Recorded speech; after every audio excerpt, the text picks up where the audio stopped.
G'day, I'm Peachy. Welcome back to the channel. I am a full-time worker, casual reseller. I spend about 6 hours a week in the business, 2 hours thrifting, 2 hours listing, and probably about 2 hours packing. Today, we are going to head off to Frankston, check out Salvation Army. Carla's got to go into Frankston, so I'm going to go with her, check out Salvos, and I'm also going to go to Savers, but I also have previously gone to Savers about 2 or 3 times throughout the past week. So I'm going to show you my finds at the end, and just found some good stuff. Just found about 6 different seasons of a current affair just in a tub, which I didn't actually know I had. Kind of put the tub in the spare place, didn't really know what was in there. Opened up and I had about 6 of these bad boys in there. I thought I actually sold my kind of, what is it called, country practice recently. They already sold like about 10 box sets in 2 different hits. So 10 and 10, I made about 400, 500 bucks off this thing. So I just found about another 6 or 7 different series. But that's just my finder's luck in my garage at the moment, which is a bit messy. Let's go thrifting. And we're on the mean streets of Frankston. We're in the ghetto. And there is the double-story salvos. Hopefully there's something in there. We go to the t-shirts, and there's a lot of these choose life, choose life, choose life. Just a whole bunch of these choose life t-shirts. And to be honest with you, that's pretty much all there was. Look at that, choose life. We get it. Bit of change. We decided we'd head upstairs to the top level and have a bit of a look-see. Some nice artwork there. I always admire that picture on the Frankston Salvos. We head up to the top floor. We aren't interested in the books, but I'm just showing you around today. I'm not even really looking, I'm just filming today. I don't forget to film when I'm in the thrift shop. But that's the books. Found this weird looking guy, $7, but he wasn't actually comping out that well, so we left him there. We went back downstairs and they had the video game section. Not much there really. We've got the usual FIFA, all that sort of stuff. And so we headed off to our Savers shop. Just waiting for the red there. And we entered. They did have this Mitre 10, the block kind of room reveal hoodie. It was only about $7. I thought about buying it, but I decided against it. Just wasn't sure if it was a Mitre 10 type hoodie or more a block type thing. More of a mashup. I did like the block stuff can go well, but I was unsure of it, so we put that one back. Did find this really cool Chicago Bulls New Era hoodie. Did have a bit of a mark on there. Was New Era. Did like the look of it. Unfortunately, the price was about $29. And when you're asking for $29 for a hoodie, you don't want marks on it, especially if you're paying up that much, which I very, very rarely do on anything. And they had these bat lights and Spider-Man lights. I think they were battery operated, new in box. I didn't get them, I put them back, but I'm sure someone would have picked them up because they were pretty cool. Something that's not cool are Funko Pops. Being a true figure collector, these things just irritate me. The worst thing to happen in figure collecting ever, and it's good to see that people are finally starting to get rid of them, put them in the bin. Getting rid of them and put them, I think even Funko themselves gave up about $100 million worth. So we are back. We headed off to Frankston Salvation Army. And we also did go to Savers after that, but we also went to Savers like I said, 2 times previously in the week. I'm going to show you what we did pick up. I don't normally go to the Salvation Army. You can pretty much see why. I never pick up much there. I just tend to stick to the same shops. And the first thing we did pick up was a plush in Savers. I don't normally look in the plush. I just find it kind of dirty. You don't know where the kids drool all over it, where they've put them, what they've done to it. But I did find a new with tags one, which always is I did pick up one for new with tags, so I don't mind that. And this is little Gizmo. So Gizmo from Gremlins, pretty cool little plush, new with tags, always a good thing. This guy, little Mugwai, happy to pick him up. I'm going to put him there. Put the Mugwai down. Not many video games this week. There were, but I didn't pick up many. All we picked up was a couple of PS3 games. We picked up Ultimate Storm or something. I think it's like a Dragon Ball type one. And we also picked up Watch Dogs on the PS3. A good thing is I'm starting to list my games. I've got this huge pile. Finally starting to list them, which is good. I've got to organise a little bit better with that. Still got a few I need to work out.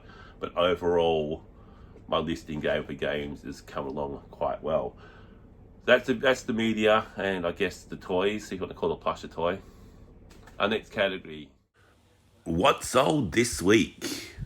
Documenting some of the items that did sell this week. We got Toy Story, Woody and Jesse talking figures, $50 plus the post. Both figures still speak too. We got the Stussy Australia t-shirt, which went for $20 plus the important postage. We got this Super Dry Japan checkpoint jacket that went for $64 plus some nice postage there.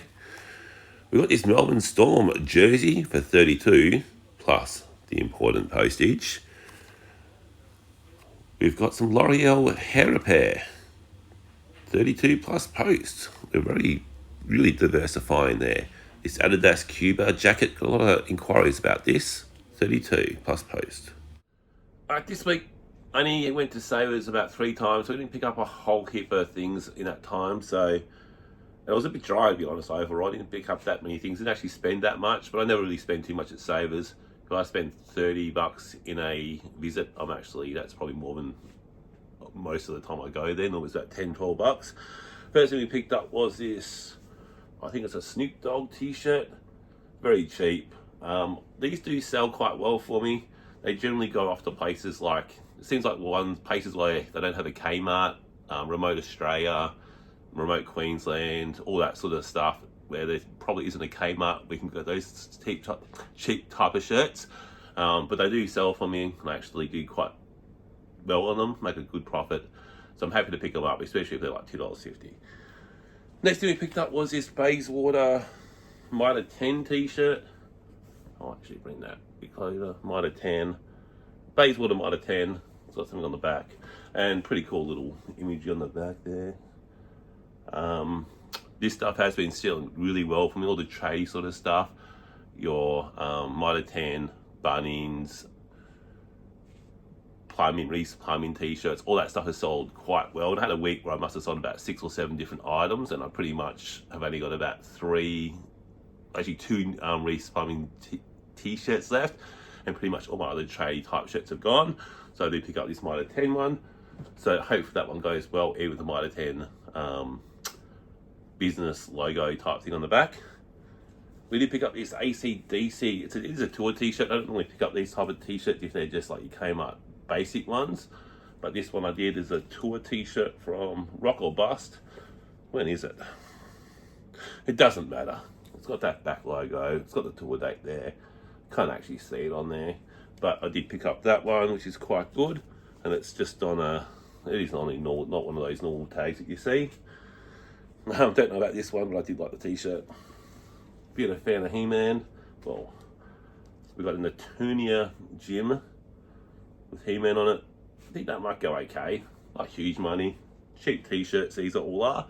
If they're cheap t-shirts, if I'm buying them for $3, sell them for 25 or 20 plus post, I'm happy to do that. Speaking of trade t-shirts, this one is a trade link.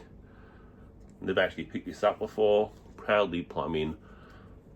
I know it's not Reese Plumbing or anything like that, but I'll give it a go. $3. Happy to take that little bit of gamble risk. It's $3. Some people act like $3 is the end of the world, but to me, $3. I'm happy to give it a bit of a chance. We got this Geelong Cats jersey. These are 2XL. It's just your normal. I think it's like one of those Kmart ones. Doesn't have your sponsorship logos or anything on it. Does have the date on there.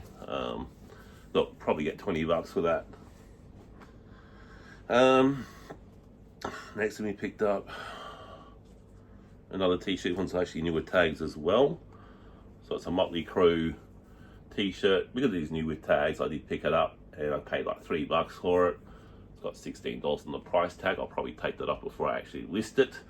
I'll put 20 on it and see if I get any biters. We picked up this Rolling Stones t-shirt, but the reason I picked it up was more for the print on the back. It's double-sided. It's got some just a little bit different. It's like a world tour there. Happy to pick up that type of thing. And then on to some of the sports jerseys. Didn't pay much for this one either. Larry Johnson Spalding. So this is about 1993, I reckon. And it's kind of vintage NBA. It's just got the Hornets written on there, but it's a Larry Johnson jersey. Pretty cool. Like picking up this vintage NBA stuff. But at the time when I was growing up, I actually hated this stuff because I always wanted the names on the back, the player's name, which would have been L. Johnson. But unfortunately, it just used to say Hornets or Spurs or Bulls. It used to drive me a little bit nuts. We picked up this Richmond Tigers 2017. It's almost like it's definitely not official AFL, but still thought it was a pretty cool design t-shirt. Someone will definitely pick that up to reminisce about Richmond's glory days of the past. So happy to pick that one up. And the last thing we have picked up, this one's actually already sold, and it's a Leicester Tigers rugby union top. This actually only cost $3 as well. And I think I sold it for 48 plus post. This is pretty much paid for everything for the week, which is fantastic. What can you do when you get one jersey and pays for everything? That's the way you want to do things. And our big pickup for the week, when I say paid for everything, I actually think this actually pays for the jacket as well, that one jersey. It would. So we picked up this Ford Racing, Orcon Racing, new with tags. So new with tags, you don't see that every day. It is a Ford jacket. Holden ones are a lot more desirable. But again, Ford, still pretty good. And being new with tags, medium size, coming up to winter. Hopefully someone who heads off to Bathurst or something like that is going to want to buy that jacket to stay warm. I should make some really good money on that. So when that does sell, that will definitely put me way into the profit. But like I said, that rugby league jersey for $48 from $3.50, I'm already about $40 profit. And I think that has pretty much paid for everything I've picked up there. So that's what I like to do. It's all about the profit. And I don't like looking at that 90-day sale thing. A lot of people do. But I think that's where you get a little bit distracted. That's where you lose your focus. You really got to look at your figures. How much profit are you actually making? I don't even look at that 90-day total. And if I do, I kind of have a rough idea of what my percentage is anyway. But again, mine are pretty high, so I've got nothing to worry about there. Thanks for watching if you got this far. Hopefully you find some good stuff in the thrift shops. Have a good week.